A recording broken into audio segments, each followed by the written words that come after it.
Bueno, muy buenas tardes a todas y todos. Mi nombre es Julio Crespo, el director de Relaciones del Departamento de Ciencia Biológica y Biodiversidad en la Universidad de Los Lagos.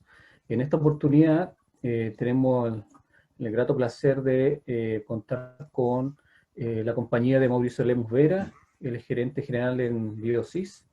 Mauricio es ingeniero forestal y especialista en rehabilitación de ambientes degradados y ha desarrollado proyectos en conservación de suelo y agua, rehabilitación de áreas degradadas y por la minería y también restauración hidrológica forestal de cuencas degradadas. Se ha especializado en planes de cierre y elaboración de línea base y también tiene bastante experiencia en el manejo de sistemas de información geográfica y preparación de planta óptima para repoblación en áreas degradadas. Entonces agradecemos la gentileza que ha tenido Mauricio Lemus de acompañarnos hoy día viernes 4 de septiembre y compartir con nosotros, los participantes, ¿verdad?, en esta tarde con su ponencia de rehabilitación de suelo y del ciclo hidrológico en áreas degradadas del bosque esclerófilo. Mauricio, bienvenido, muchas gracias por acompañarnos. Muchas gracias a ustedes. Agradecer esta oportunidad de poder compartir esta experiencia y espero que sea también una instancia de poder compartir conocimiento, compartir experiencias que hemos desarrollado y que puedan servir en realidad a quienes estén trabajando en estos temas en realidad. Siempre nosotros decimos que nuestra idea es compartir lo bueno y lo malo y bueno, aquí vamos a contar un poco lo que hemos hecho y de qué manera lo que hemos hecho y qué resultado nos ha dado. Bueno, como decía, mi nombre es Mauricio Lemus, soy fundador de Biosis, una consultora que se dedicaba a trabajar en la restauración en realidad. Nosotros buscamos desarrollar proyectos tanto para la empresa privada, para las universidades, para el Estado, con las comunidades, buscando siempre apuntar la restauración desde la producción de plantas hasta mantenimiento tanto de bosques esclerófilos como formaciones xerofíticas. Y en este caso, la idea hoy día es conversar un poco de nuestra experiencia en la restauración de suelos y del ciclo hidrológico del área degradada de bosque esclerófilo. ¿Por qué? Porque pensamos que este es un elemento esencial en cada ocasión en la cual se requiera realizar un proyecto de restauración. Hoy día vemos efectivamente que nuestro planeta, nuestra Tierra, nuestro territorio donde estamos trabajando, ha sido fuertemente afectado por distintos procesos que han ido degradando y afectando seriamente la Tierra, ya sea incendios forestales, sobre malas prácticas agrícolas, malas prácticas forestales, malas prácticas mineras, sobre pastoreo, lo cual ha generado una degradación importante de los suelos. Y bueno, como les decía, sobre pastoreo, prácticas agrícolas inadecuadas, lo que ha generado justamente pérdida de suelo, por una parte, y cuando las pocas veces que llueve, grandes fenómenos torrenciales, poca disponibilidad de agua en la ladera. Se nos genera una disyuntiva, o sea, llueve poco, pero cuando llueve genera grandes daños. ¿Por qué? Porque efectivamente las laderas, los terrenos han perdido fuertemente la capacidad de infiltrar. Y eso es un poco lo que queremos trabajar hoy día en esta charla. Lamentablemente, como decía, hoy día hay una realidad. El cambio climático llegó, es una realidad, hoy día está lloviendo menos. Este año tuvimos un pequeño paréntesis, pero sigue siendo seco. Llevamos 10 años de mega sequía. El año recién pasado fue el más seco en lo que se tenga registro. O sea, estamos en las peores condiciones y este año sigue siendo seco, pero estamos un poco más alegres porque nos cayó un poco más de agua. Entonces, hasta esta realidad donde inclusive estamos viendo como el bosque esclerófilo se está secando y de hecho muchas de estas prácticas hoy día las estamos aplicando también en bosque esclerófilo adultos. Vemos qué podemos hacer, o sea, qué podemos hacer. Efectivamente, mira, hoy día no podemos nosotros trabajar sobre la lluvia, pero sí podemos trabajar sobre el componente suelo, sobre este sector que efectivamente ha sido degradado y por lo tanto que gran parte, como les comentaba, que gran parte de lo que llueve hoy día se está perdiendo rápidamente y no queda en el ecosistema.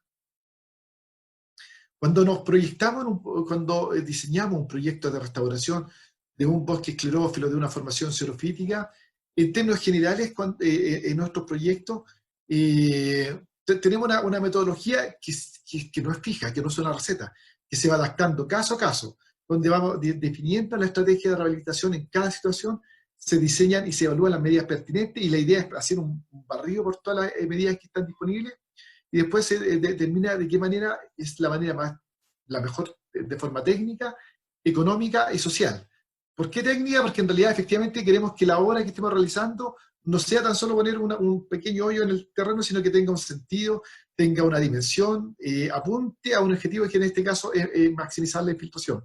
Económica, lamentablemente, para esto hoy día no hay grandes incentivos, hay que buscar algunas oportunidades que tenemos, y social, porque creemos que clave es que todos estos trabajos se realicen con las comunidades, que sean quienes están sufriendo los procesos de degradación los que se involucren y trabajen en estos proyectos. Y de esta manera nosotros pensamos que para cualquier proyecto de restauración, ya sea post-incendio o simplemente un bosque esclerófilo que hoy día, por ejemplo, está siendo fuertemente afectado por la sequía y vemos cómo se están secando, requiere necesariamente, y esto está dentro de un marco de restauración ecológica, de una restauración del medio físico previo a la restauración del medio biótico, previo a la restauración pasiva, ya sea, por ejemplo, por medio de un cercado, por medio de un manejo silvicultural, por ejemplo, si es que un árbol se quemó, cortar los rebrotes, o previo, lo que se hace, por ejemplo, posterior a un incendio, lo que muchas veces se hace es la reforestación, el enriquecimiento. Y nosotros pensamos que en realidad no es tan importante, en especial en el bosque esclerófilo, en especial en las formaciones xerofíticas, porque estas formaciones tienen capacidad de rotar, pero lo que se ha perdido significativamente es la capacidad de los suelos, y por lo tanto, posterior, por ejemplo, a un incendio, lo más crítico es que el suelo se está perdiendo, y las futuras lluvias van a arrastrar este material.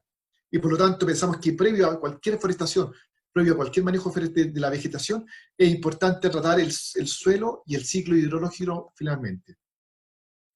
Y esto por medio de obras de conservación, obras sencillas, obras ancestrales, de bajo costo, de baja implicancia, de manera que permitan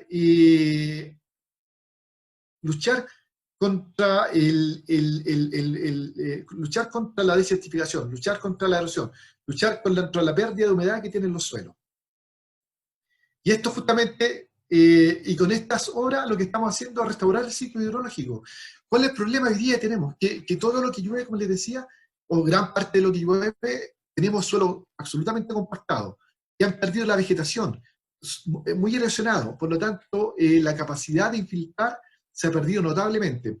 Con estas obras de conservación de suelo, sea la que sea, lo que estamos generando es pequeñas trampas, y lo que estamos generando es que gran parte, y ahí juega una labor importante, el diseño, gran parte de la lluvia que cae se infiltra. Y al infiltrar vamos generando mejores condiciones para que crezca la vegetación. Al generar mejores condiciones para que crezca la vegetación, hay un aporte de materia orgánica. Al haber mayor materia orgánica, mejoran las propiedades del suelo. Al haber mejores propiedades del suelo, hay mayor disponibilidad de retener humedad, y vamos generando un círculo virtuoso. Vamos luchando contra la desertificación. Y esto a todo nivel, en un terreno que esté absolutamente desprovisto de vegetación, tanto así como un terreno que esté cubierto de vegetación, pero esté seriamente afectado por la sequía. Y esto se basa, nosotros asumimos y adoptamos un neologismo utilizado por un profesor español con el que hemos trabajado, Andrés Martínez Alzagra, que le llama la oasificación, es decir, revertir el proceso de degradación hídrica, edáfica y botánica de una ladera mediante una correcta preparación del suelo, introduciendo especies vegetales adecuadas, especies nativas que crezcan en la zona y que permitan que por medio de esta preparación del suelo mejoren sus condiciones. Como vemos, el indicador más fuerte de la degradación de suelo es tal vez la infiltración. En la medida que los suelos pierden capacidad de infiltrar, es decir, gran parte de la lluvia que escurre por la ladera, se están generando procesos de desertificación, y es lo que vemos con gran preocupación, que es tal vez el proceso, o es el fenómeno de degradación ambiental más importante que está afectando a nuestro país, y que de lento avance, pero que hoy día se considera que el 60% del terreno chileno está o desertificado o en proceso de desertificación, lo que genera una pérdida de calidad de vida que evitan estas tierras. En cambio, la oasificación lo que hace es justamente el fenómeno contrario, generar trampas de manera tal de que la infiltración permita que el agua quede en el ecosistema y la escorrentía superficial sea la mínima. Y esto también genera como externalidad que vamos a tener fenómenos torrenciales menos intensivos, caudales de avenida de menos magnitud, y por lo tanto tener mayor agua disponible durante gran parte del terreno, desde el tiempo, durante la temporada, durante el año. Y esto justamente, como les decía, consiste simplemente en utilizar el agua de escurrimiento para recargar el suelo en profundidad, y esta recarga es más permanente en el tiempo. Nosotros con preocupación vemos, tal vez en un mes más vamos a ver el suelo seco, pero si observamos que en este tiempo, afortunadamente tuvimos un año que llovió, que generó escorrentía, que en estos lugares donde se generó trampa de escorrentía, en profundidad la humedad permanece por más tiempo, y al permanecer por más tiempo podemos asegurar o podemos tener mejores expectativas para el desarrollo de la vegetación. Y esto, como decía, hay distintas técnicas que se pueden utilizar, y ahí la gracia es utilizar las condiciones que tengamos en cada terreno, dependiendo de la magnitud de la escorrentía y de la materialidad que tengamos disponible. Si tenemos ramas, podemos utilizar fajinas. Si tenemos, no hay material, podemos, por ejemplo, usar simplemente microterrazas. Si tenemos más al sur, por ejemplo, yo recomiendo usar zanja de filtración, que tiene más capacidad de infiltrar agua. En condiciones más extremas, más xerófitas, cuarta región, los negarines. Negarín es una técnica que era utilizada en Israel, que son pequeños microcuencas que captan en forma de pirámides, que captan en la parte inferior toda la escorrentía que genera en esta zona, y quedan disponibles para la vegetación. Bueno, ¿cuál es la gracia de este diseño forestal? Y ahí hay varias metodologías, y puedo también dejar los links, por ejemplo, en la página de osificación, que genera, hay modelos que te permiten calcular de qué manera, por ejemplo, hay un modelo que se llama MODIPE, que permite calcular de qué manera las aguas lluvias, o sea, de cómo transformamos las aguas lluvias en mayor disponibilidad de agua para el sector donde se está forestando. Por ejemplo, aquí vemos una empalizada, que toda el agua, justamente, que toda el agua que llovió, esto fue horas después que llovió, se quedó acumulada, y esto va a ir infiltrando. ¿Y qué es lo que se genera? Se genera que en el sector donde estamos realizando la obra de conservación hay un efecto, es decir, por ejemplo, si llovieron 20, 30 milímetros, en el sector donde nosotros implantamos la obra de conservación, está haciendo las veces, y eso hay modelos que lo explican, que está lloviendo, no sé, 40, 50 milímetros, es como si hubiera llovido una mayor cantidad. Entonces hoy día, efectivamente, tenemos fenómenos torrenciales, fenómenos de lluvia menor, pero, por ejemplo, 120, 180 milímetros, pero podemos estar haciendo, con esta obra estamos generando un ambiente que, para donde estamos capturando el agua, es como si estuvieran lloviendo más de 200, 240, dependiendo de las dimensiones de la obra. Entonces estamos mejorando las condiciones, estamos de alguna manera modificando las precipitaciones para el lugar donde estemos instalando la vegetación. Y esto, bueno, en realidad para el diseño hay metodologías justamente en las cuales se estiman, se hace análisis hidrológico de las precipitaciones, de cómo se comporta la escorrentía, dependiendo de las características del suelo, de la vegetación que tengamos, de la textura superficial. Y también, bueno, les puedo dejar un link, hay un programa que yo diseñé, que está disponible también en las redes, que se llama Mauco, con los cuales uno puede diseñar el tamaño. Finalmente, lo que uno diseña, el tamaño de la obra de conservación, ya sea zanja de infiltración, ya sea de microterraza, ya sea de empedrado. Y esto finalmente te genera el tamaño y el distanciamiento en el cual debiésemos instalar las obras de conservación, de manera de poder cosechar la mayor cantidad o gran parte del agua lluvia que escurre por la ladera. Y, por ejemplo, les muestro un ejemplo de donde hicimos un ensayo hace años atrás, para demostrar que efectivamente de qué manera estas obras de conservación estaban generando un efecto sobre la humedad del suelo. Por ejemplo, se hizo distintas preparaciones del suelo. En este caso fue la sexta región, donde se trabajó, por ejemplo, barbecho, que son las prácticas de manejo habitual que tenían los terrenos en esa zona. Microterrazas forestales, que eran las que les mostraba también, donde son pequeñas hendiduras, pequeñas terrazas de 40, 50 centímetros, con un perfil hacia adentro que permiten justamente cosechar agua, zanja de infiltración, y también que lo diseñamos con esta metodología MAUC, y un sector testigo. Y se pusieron, en ese momento, hoy día estamos trabajando con otros sensores, esa información la estamos procesando, pero este ensayo que les muestro ya está terminado. Trabajamos con sensores que medían tensión de humedad, que eran con columna de yeso, que medía entre los 0 y 200 megapascales, es decir, cuánto le cuesta a la planta sacar la humedad del terreno.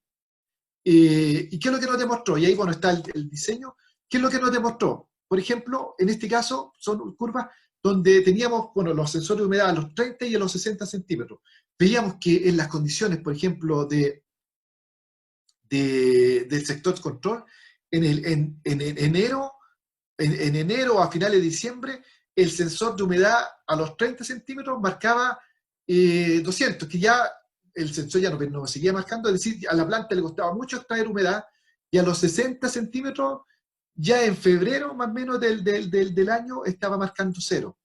Pero mira, en el caso de la columna del gráfico más de abajo, vemos de qué manera la microterraza hacía que la humedad en los 30 centímetros, una simple microterraza, una simple obra, una simple, que puede ser con un arado de caballo a forma manual, permitía que en el mismo terreno, que la humedad a los 30 centímetros no llegara a 0 recién en febrero, cuando ya estábamos cerca de llegar la época de lluvia, febrero-marzo, y a los 60 centímetros prácticamente siempre se mantenía con humedad, en la zona que tenemos acá. Bueno, aquí están los gráficos de cada uno de los terrenos, pero aquí lo vemos en términos generales. Por ejemplo, aquí vemos nuevamente el sector control, que ya en octubre presentaba aquí en azul está con mucha humedad, amarillo con poca, y rojo ya prácticamente le cuesta mucho a la planta sacar. Pero en cambio, por ejemplo, la microterraza te permitía tener mayor humedad en gran parte del terreno del periodo del tiempo, a los 30 centímetros, y a los 60 centímetros prácticamente tenía humedad durante toda la época, y llegaba hasta marzo con humedad. Y recuerden que este sensor era un sensor que no era muy sensible, por lo tanto la planta todavía podía seguir sacando. O sea, con solo unas pequeñas horas de estructura de suelo podíamos tener mayor humedad disponible. Ahora, aquí hay otra cosa muy interesante, y eso que hay que tener en cuenta es que la variabilidad de la humedad en los primeros 20 centímetros como nos dice en realidad redundante, es muy variable en realidad. Pero en la medida que vamos profundizando, esta humedad permanece en el tiempo. Nosotros tenemos también un ensayo que tenemos que seguir procesando en la zona de Tiltil, donde justamente en el año 2017, que tuvimos un invierno un poquito parecido al que este año, nos dimos cuenta que efectivamente en la superficie estaba seco, pero en los sensores que teníamos, los 40 centímetros, prácticamente la humedad bajaba muy poco. Y toda la humedad se conservaba era un suelo silloso, hay que ver caso a caso. Pero efectivamente, el hecho de haber hecho una obra de conservación de agua y a profundidad te permitió mantener la humedad por mucho más tiempo. Y ahí está otro tema, y ahí también el tema de restauración, y como veían en preparaciones pasadas, la calidad de planta es esencial, el tamaño radicular es esencial, la preparación de suelo, bueno, Juan Valle hablaba de la planta, se me olvidó el nombre también, para hablar de la tipo de preparación de suelo, son esenciales, porque a la medida que yo logro que la planta, que el sistema radicular baje sobre los 50 centímetros, estoy asegurando que la planta ya tenga una humedad disponible suficiente para poder sobrevivir en el tiempo. Y esto, mira, en realidad también otro ejemplo donde veíamos, por ejemplo, en el sector de Alhué, región metropolitana, donde instalamos una zanja de filtración y modelamos de qué manera se comportaba la humedad, y ahí nos fuimos dando cuenta que efectivamente la hora de conservación tiene un efecto muy localizado, lo cual también es bueno, porque es decir, si yo pongo una planta inmediatamente debajo de la hora de conservación, o es más, Si yo quiero mejorar las condiciones de humedad de un bosque antiguo, puedo poner esta obra de conservación de suelo en terrenos que estén fuertemente erosionados. En realidad no puse una foto de donde tenemos esta microterraza, estos bordó en terreno, en bosque, y están totalmente saturados después de la lluvia, de esta lluvia. Nos vemos que la humedad se va acumulando en profundidad inmediatamente debajo de la obra. Por lo tanto, si ponemos un árbol en esta zona, va a tener humedad disponible por largo tiempo. Y esto a nivel de cuenca es muy significativo. Por ejemplo, aplicando este modelo Mauco, en este caso en una cuenca de San Pedro de Loica, en Melipilla, veíamos que efectivamente con el diseño hacíamos que, por ejemplo, en este año se perdían grandes cantidades de escorrentías, se perdían de la ladera en año seco, en año lluvioso, y en año seco no era mucho lo que se escorría. En un año normal era un gran importante escorrentía que se perdía, y en cambio con los diseños de obra toda esta escorrentía queda en la ladera, por lo tanto queda disponible para todo el periodo estival. Bueno, y aquí mostrarle algún ejemplo. Por ejemplo, en este caso son son negarines, que lo que hacemos justamente son pequeños microcuencas de cosecha de agua, donde se planta en esta zona y todo el agua que escurre que llega hasta acá. Y bueno, y ahí también es clave. Si hacemos una forestación, mira, lamentablemente hoy día los planes de manejo, hoy día uno ve algunas locuras como 1100 plantas por hectárea en la zona Tiltil, en la zona de Ovalle, y en realidad en la medida que yo tengo estas áreas de captación o áreas de cosecha, áreas de impluvio, voy a tener mayor escorrentía acumulada para la planta. Entonces, lo ideal es tener menos plantas. En realidad, los sistemas clorófilos no resisten más de 600 plantas por hectárea, por ejemplo, y permiten eso, tener microcuencas más grandes y por lo tanto más cosecha de agua para la planta.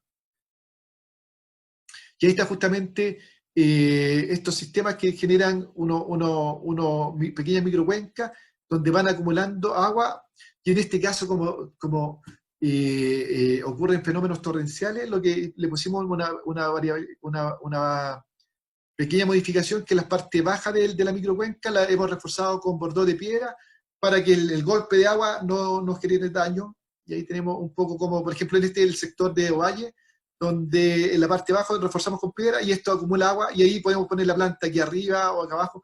Pero esta agua, lo importante es que va a infiltrar y va a permanecer durante gran parte del tiempo disponible para la planta. No es que se vaya rápido, uno va a volver, seguramente va a volver en 2 meses más y va a haber seco arriba, pero los 40 centímetros esta humedad ya penetró, y esa se permanece por mucho más tiempo en realidad.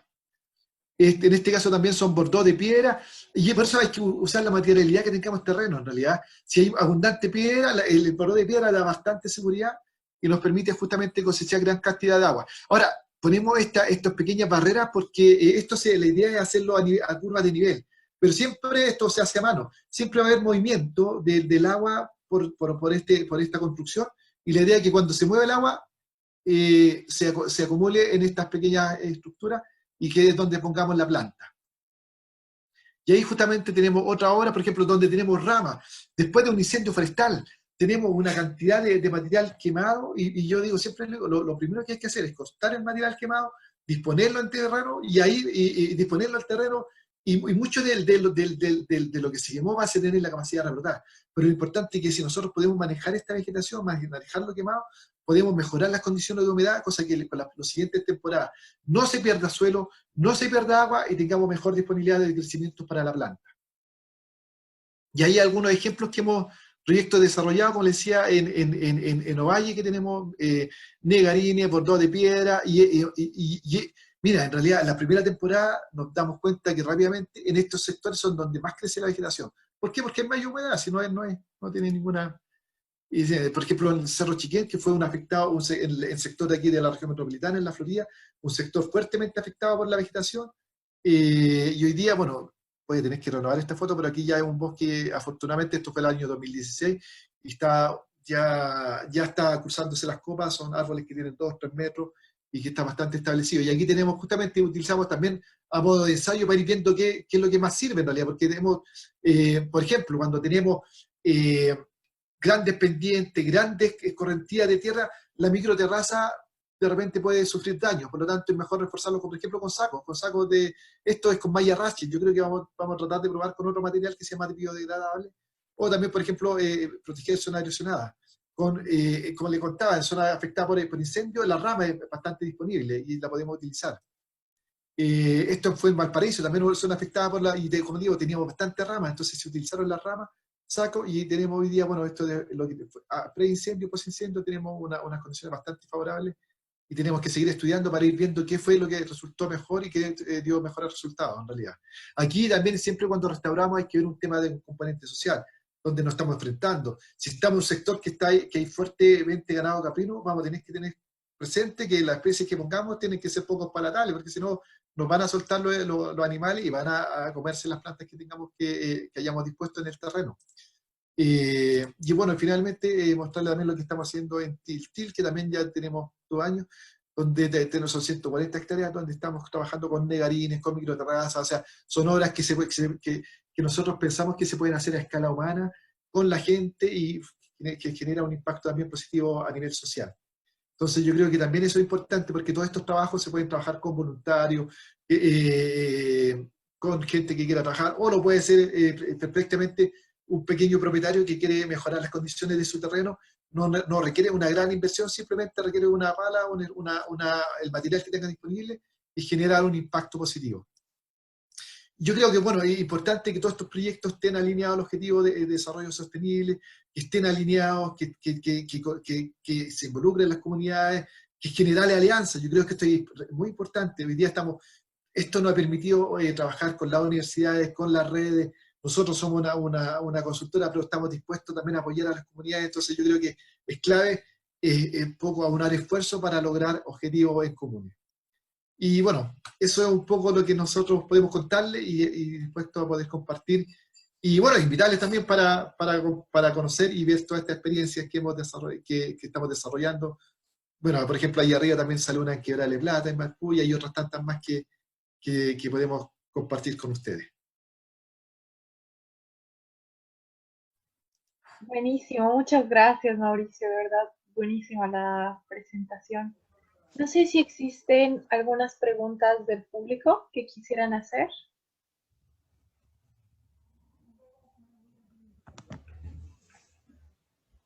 Dale, Ceci, adelante. Interesantísimo, Mauricio, está fantástico, impresionante la cantidad de terreno que están reforestando y en lugares tan secos como Valle, ¿no? Me sorprendió. Sí. ¿Qué tienen los sacos? Es una pregunta los que ponen en el Sí, fondo. Mira, de hecho veía otra pregunta también en el terreno, sí. No, mira, los sacos, a ver, la idea es que hacer esta obra lo más sencilla posible, de manera tal de que se puedan aplicar en cualquier terreno en realidad. El saco, las líneas de saco, las curvas de nivel en saco y la microterraza son muy parecidas en sí. En realidad lo que se hace, uno busca una curva de nivel y genera una microterraza de unos 40-50 centímetros con una contrapendiente, y con todo el material que se saca se genera un pequeño camellón, de manera que toda el agua que escurra se mantenga acá, se permanezca y se vaya infiltrando en realidad. ¿Y cuando aplicamos saco? Cuando tenemos procesos de fuertes correntías, cuando esta microterraza puede sufrir procesos de erosión. Entonces, en esos casos es mejor trabajar con saco, y lo que hacemos los sacos es simplemente se lleva el saco, que en este caso lo que hemos aplicado son con malla Ratchet, que se genera un saco de más o menos 40 por 60 centímetros, y esto se rellena con la misma tierra.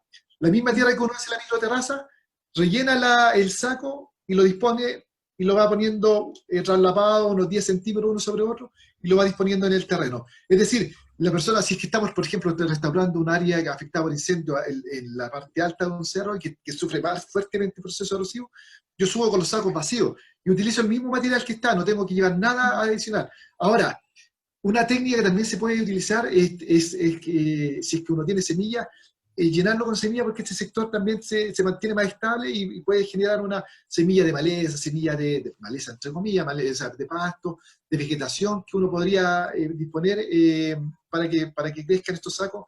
Y estos sacos se van a ir degradando el primer proyecto que desarrollé, o participé, porque en realidad no desarrollé, después íbamos desarrollando, en ese caso era parte de los que trabajaban en ese proyecto, fue en Sierra de Bellavista, que fue hecho el año 2001.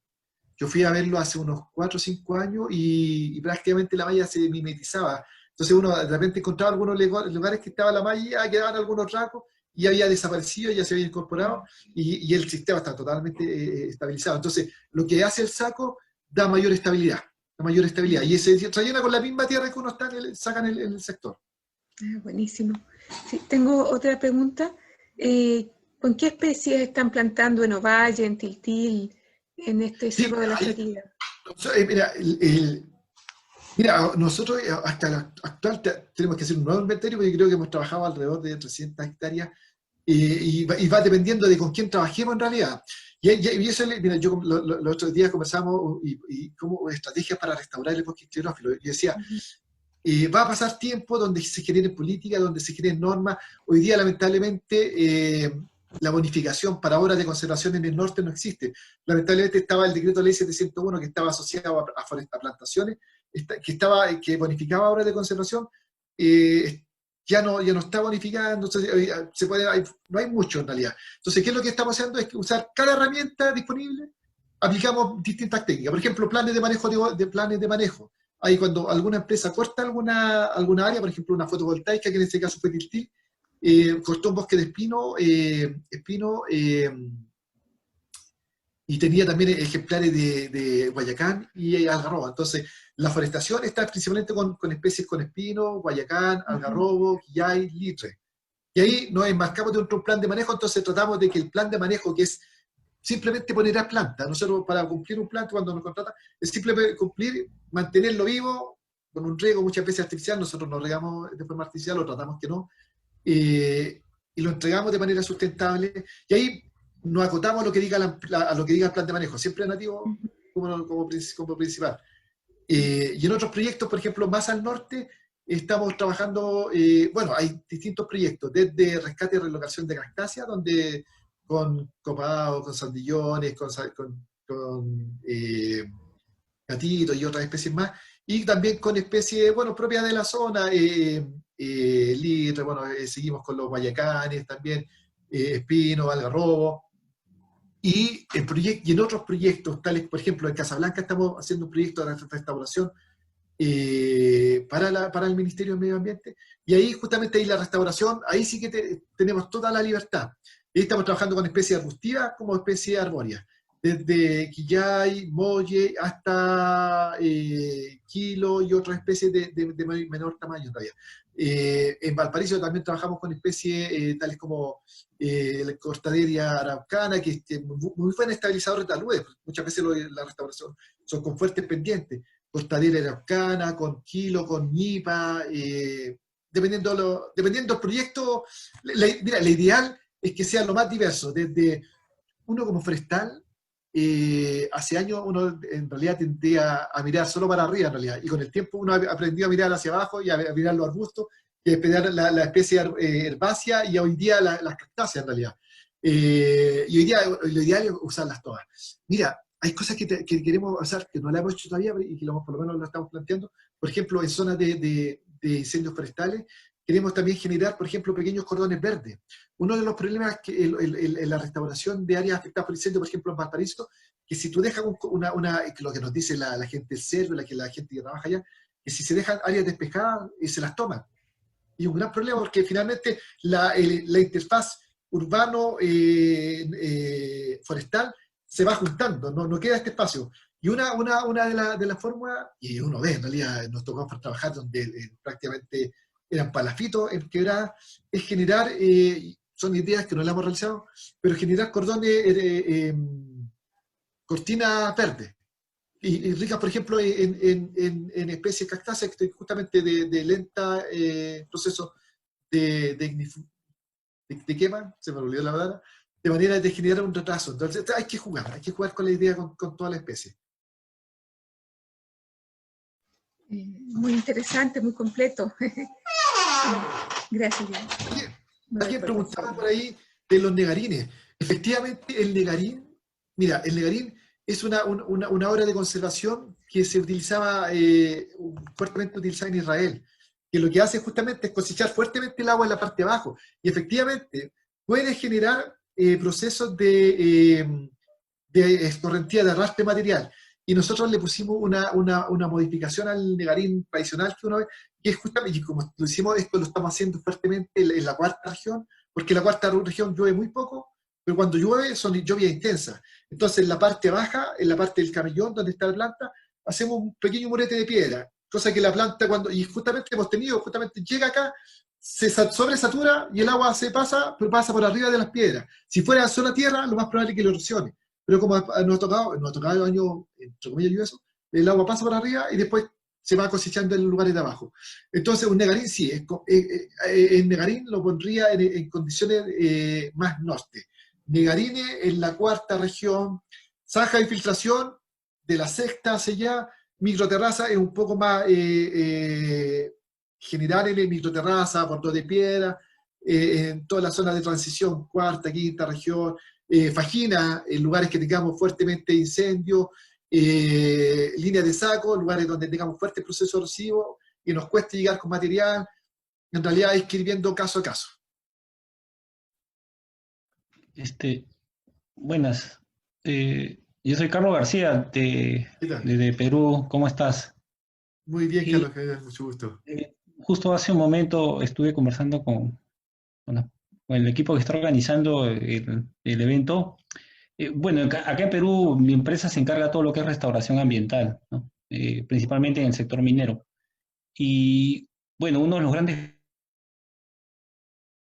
problemas que tenemos aquí es las semillas, ¿no? Para trabajar en las zonas altoandinas, pues no tenemos una predominancia de semillas, ¿no? Generalmente se trabaja con estolones. En el caso de ustedes, sabemos que como país vecino, ¿qué tan, digamos, la pregunta sería, ¿disponen ustedes de semillas nativas? Porque uno de los grandes problemas que tenemos nosotros son las que tenemos que adquirir, ¿no? Y generalmente estas semillas provienen de Nueva Zelanda, ¿no? De Australia, Nueva Zelanda, por las características y en realidad sabemos que esas son exóticas, ¿no? Las nativas tenemos esa complejidad. En el caso de ustedes,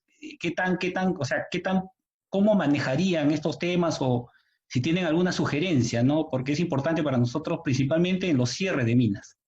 Sí, mira, yo también he trabajado en estos temas, hemos trabajado en la restauración de laderas, de taludes, en restauración de cierre, en relave minero, y mira, uno de los problemas que justamente, por ejemplo, cuando aplicamos hidrosiembra en estos taludes, era justamente la disponibilidad de semillas. Y ese problema, para esos cierres, en realidad, porque si se importa, yo entiendo que estamos hablando por ejemplo, de hidrosiembra, donde estamos justamente cubriendo todo el sector con material verde. También teníamos el mismo problema, en realidad, se trabajaba con alfalfa, que no era semilla nativa. Para semilla nativa, estuvimos viendo la posibilidad, y hay muchas semillas que tienen muy pocas propiedades, por ejemplo, en este caso en Chile, Paico, otras tantas más que hay harta disponibilidad, y quisimos instalar como bancos de semillas. En realidad ese era un proyecto, cuando trabajaba en un proyecto de restauración que justamente era con AF, el organismo forestal de aquí de Chile, con Codelco, que es la empresa minera, para restaurar áreas taludes y áreas degradadas, justamente en procesos de cierre minero. Eso quedó en el aire, pero yo creo que una idea muy interesante era justamente generar bancos de semillas, en realidad. Porque es distinto, que, por ejemplo, aquí una de las grandes ideas del grupo es justamente el compartir semilla nativa, el mantenerla, pero justamente son para producción de árboles, que es donde es más acotada. Y también es crítico, porque hay años secos que no tenemos disponibilidad de semilla y hay que cosecharla para el año siguiente, y el compartirla, y eso es importante, el traerla de otros lugares. Pero en este caso, yo que me imagino que el caso de ustedes, lo que nosotros tratamos de hacer es generar bancos de semillas. Yo creo que es la única manera, porque la colecta es interesante, pero habría que buscar aquellas especies que tengan un gran poder de colonización. En este caso, por ejemplo, nosotros era la estipa, inclusive el dedal de oro, por ejemplo, el dedal de oro, que es una especie exótica que al final tampoco afirma mucho, sí te genera una cobertura vegetal importante, y en suelo removido es importante porque genera de rápido crecimiento.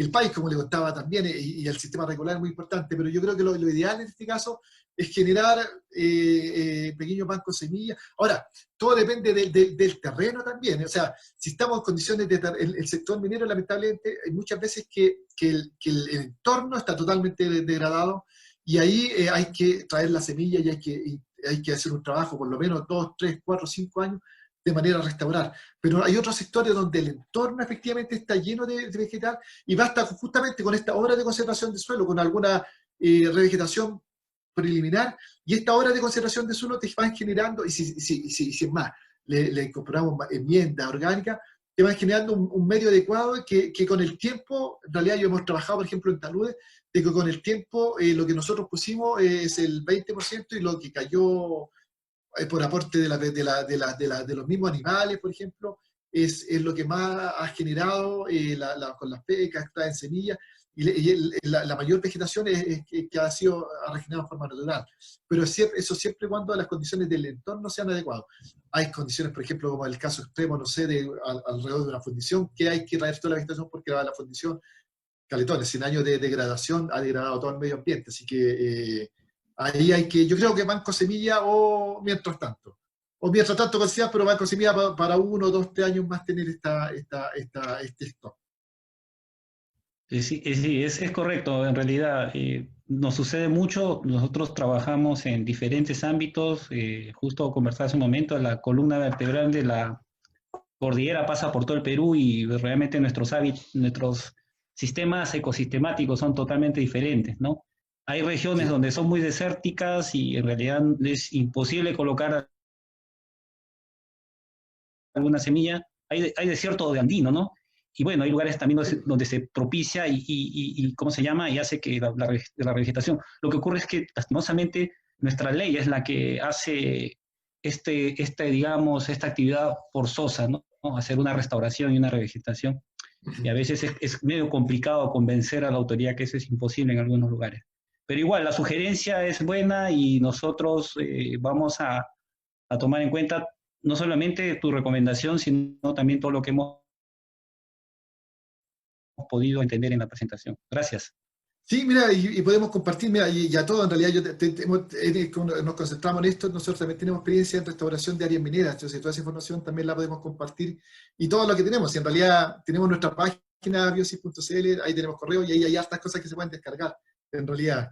Y ahí también hay hartos temas mineros, bueno, y el tema cierre minero en Perú así está bastante bien avanzado, pero hay que buscar la solución a cada situación, en realidad. Y eso es lo complejo, muchas veces cuando queremos restaurar, porque como te contaba, la restauración se enmarca dentro de planes de manejo, por ejemplo, y vemos, no sé, pues hemos visto forestaciones de 1.100 plantas por hectárea en Ovalle, y eso es una locura.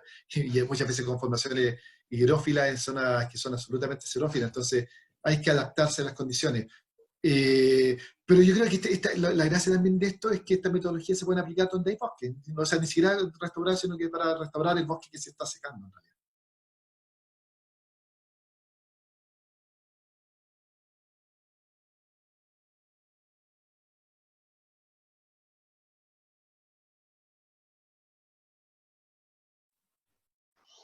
Muchas gracias por la respuesta tan completa, igual, de nuevo. Por si acaso, para los que no sabían, está publicada en la página igual, la página de Biosis, donde tiene una biblioteca y tiene temas muy interesantes.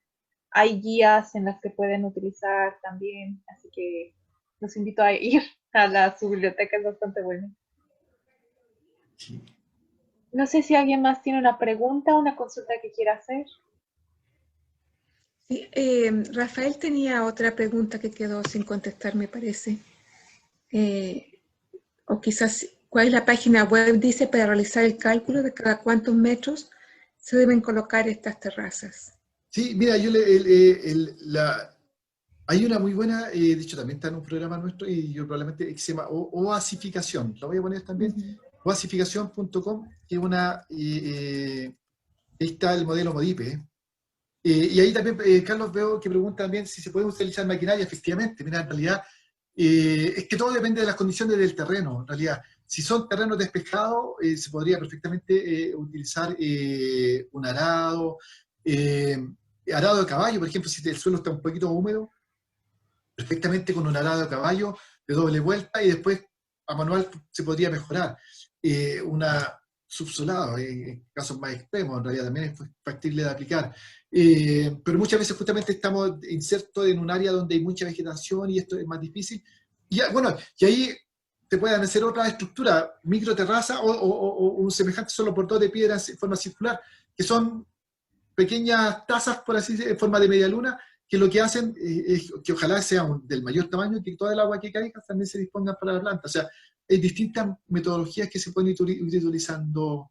Tenemos ganas también de ir generando, yo creo que nos vamos a dar de aquí a un par de meses, ir generando pequeña guía, a lo mejor que esto al final puede generar un manual, pero que haya pequeña guía de cómo hacer cada una de las obras, cómo microterraza, cómo hacer páginas, cómo hacer bordó,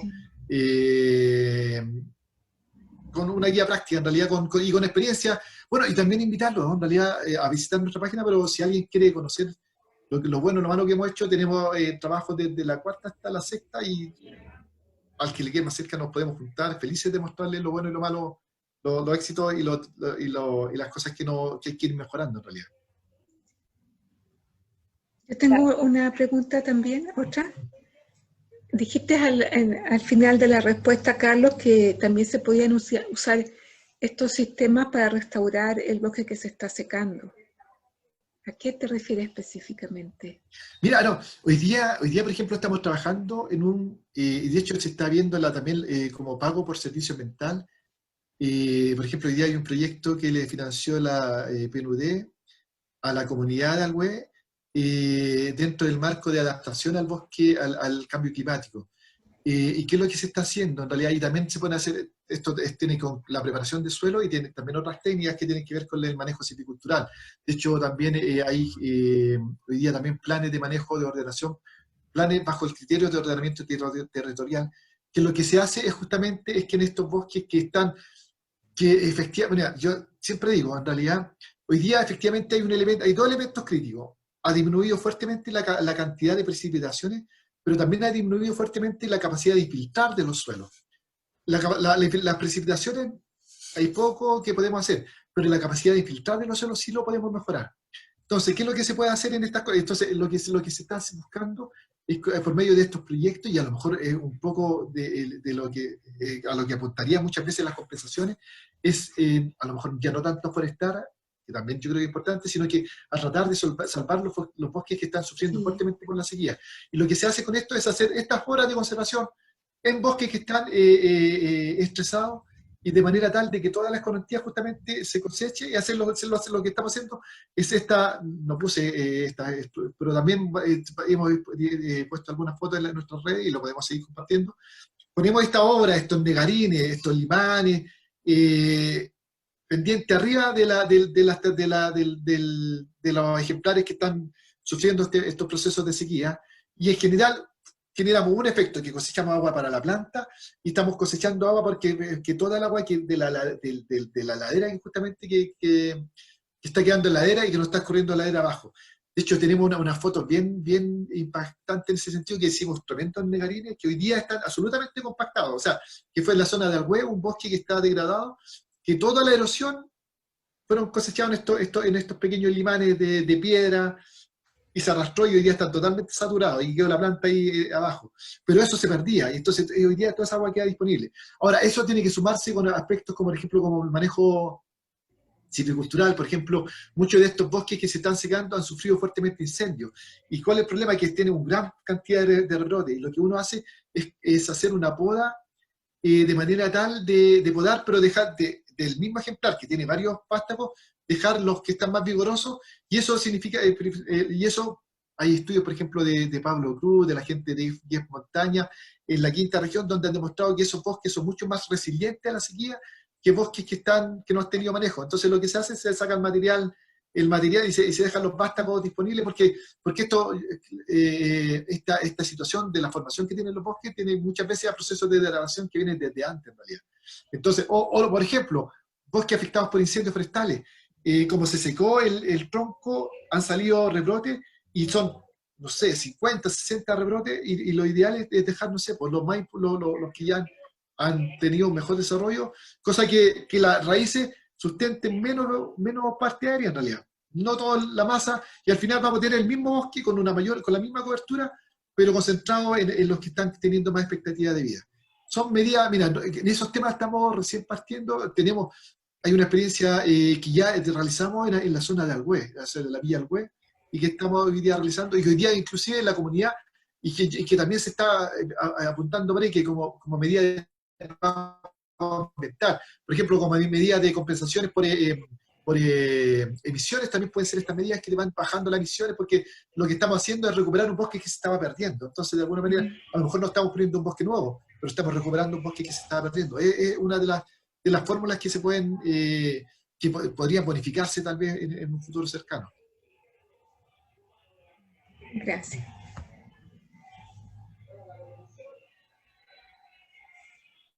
Buenísimo. No sé si alguien más tiene alguna duda o quedó alguna duda pendiente tal vez entre los chats. Sí, buenas tardes. Primero agradecer a Mauricio por toda la información, el conocimiento y las experiencias que nos compartió. Y lo segundo, quería preguntarte si han explorado o tienen al menos proyectado trabajar con las pequeñas cuencas que abastecen de agua a los poblados rurales. Estoy pensando, por ejemplo, en los APR. No sé si conoces el programa APR de agua potable rural. Por ejemplo, que ustedes trabajaran con el MOP para que no solo el MOP les diera digamos, la toma de agua, ¿cierto?, y la distribución, sino que también se hiciera cargo de la fuente de agua, que en un 60% de los 1.300 APR que existen en Chile, el 60% aproximadamente recibe agua de cursos superficiales, por lo tanto de pequeñas cuencas, ¿cierto?, entre la región de Coquimbo y la región de Aysén. Entonces, yo creo que sería un proyectazo combinar las necesidades que tienen, en muchos casos APRs que se quedan sin agua en verano. Yo me imagino, tú sabes, conoces la experiencia en Coquimbo, ¿cierto?, de los problemas de abastecimiento de agua. Eso, si te puedes referir un poquito a eso y si tienen alguna idea o trabajo ya avanzado. Mira, con respecto a eso, mira, hasta el momento solo proyectos. Mira, hace un tiempo atrás íbamos a hacer un proyecto en Pumanque con la universidad, que justamente uno de los objetivos era recuperar la cuenca, una pequeña microcuenca, y una de las mediciones que se estaba planificando por medio de FNR era justamente ver cómo estos pozos profundos se iban recuperando en realidad. Con Millicent, que de la zona que también fue parte, que puso en un seminario hace como 3 semanas atrás, hemos estado explorando y hemos estado conversando. Todavía eso está todavía en idea de proyecto, de justamente trabajar con los APR, trabajar con las pequeñas propiedades, con las comunidades y generar un impacto a nivel de la disponibilidad de agua. Y ese, Millicent en realidad tenía esa idea y la hemos conversado, pero está todavía en idea. Yo creo que efectivamente eso es un impacto que a lo mejor no es inmediato, pero al final que es significativo. Y si uno lo trabaja justamente a nivel si uno, lo que conversamos, si lo trabajásemos a nivel de cada uno de los pequeños propietarios, porque los APR tienen una gran cantidad de socios en realidad, y que cada socio vaya generando sus restauraciones de su pequeña heladera, el efecto podría ser importante. Entonces, mira, como Biosi hemos ido creciendo, partimos hace 5 años. Yo te digo, como Biosi, yo cuando partí Biosi, yo toda mi vida he trabajado en restauración, y yo siempre cuento que cuando partí fue como, mira, independizarse, trabajar. Siempre dije, voy a trabajar el 10% del tiempo en temas de conservación de suelo, aunque no lo pague nadie, porque no veía por dónde alguien iba a poner plata, efectivamente, en estos temas. Con el tiempo, efectivamente, hoy día más del 90% tiene relación con esto, de alguna manera u otra con este proyecto. Y eso no hay... Esto, al tercer año partimos generando proyectos en realidad. Y ya del año pasado, este año en realidad no hemos hecho intento, porque está muy difícil, pero el año pasado dijimos ya, hay otra etapa. Yo sí, en realidad hoy día trabajamos con la empresa, hoy día trabajamos con las universidades, con los ministerios. Queríamos empezar a trabajar con comunidades que requieran de buscar otra fuente. Ese es un tema que se nos viene. Yo creo que esa es la otra etapa que se nos viene como proyecto. De qué manera generar un impacto positivo con las comunidades y muchas veces con recursos propios. De repente, mira, como yo decía, tenemos harta gente que quiere hacer voluntariado. Yo siempre he dicho, seríamos los patúos más grandes, si los ponemos a hacer voluntariado por proyectos que nos pagan. Entonces queremos, no sé, definir pequeños lugares donde poder hacer proyectos de restauración, y eso justamente que no nos pague nadie, que nosotros aportemos recursos, y con las comunidades ir restaurando en realidad. Son todos los procesos que vamos, mira, estamos por ejemplo ahora viendo también posibles procesos de restauración en incendios, en áreas afectadas por incendios en el Cajón del Maipo con las comunidades. Entonces, hay ideas, hay proyectos que hay que llevarlo a cabo. O sea, yo creo que hoy día, por ejemplo, esta instancia también es una oportunidad de generar alianzas. Como decía, uno de los objetivos es generar alianzas, en realidad. Y esperemos que ojalá de aquí a un par de años contar que ya se hizo algo. Pero ese visito está por ahí. De hecho, me lo ha planteado gente que ha estado participando de estas reuniones. Yo creo que efectivamente puede generar un impacto muy positivo. Qué bueno, me alegra saber que realmente el grupo está funcionando para lo que se creó, que es básicamente generar esta asociatividad entre los propietarios y que avancen en sus propios proyectos de restauración. Qué buena noticia. Sí. ¿Alguien más que quisiera hacer una pregunta o un comentario?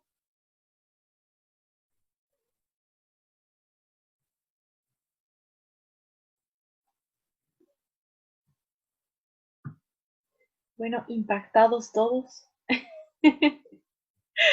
Muchísimas gracias, Mauricio. De verdad ha sido una muy buena charla y me alegra escuchar tantas ideas y tantos asociatividad que está funcionando, proyectos.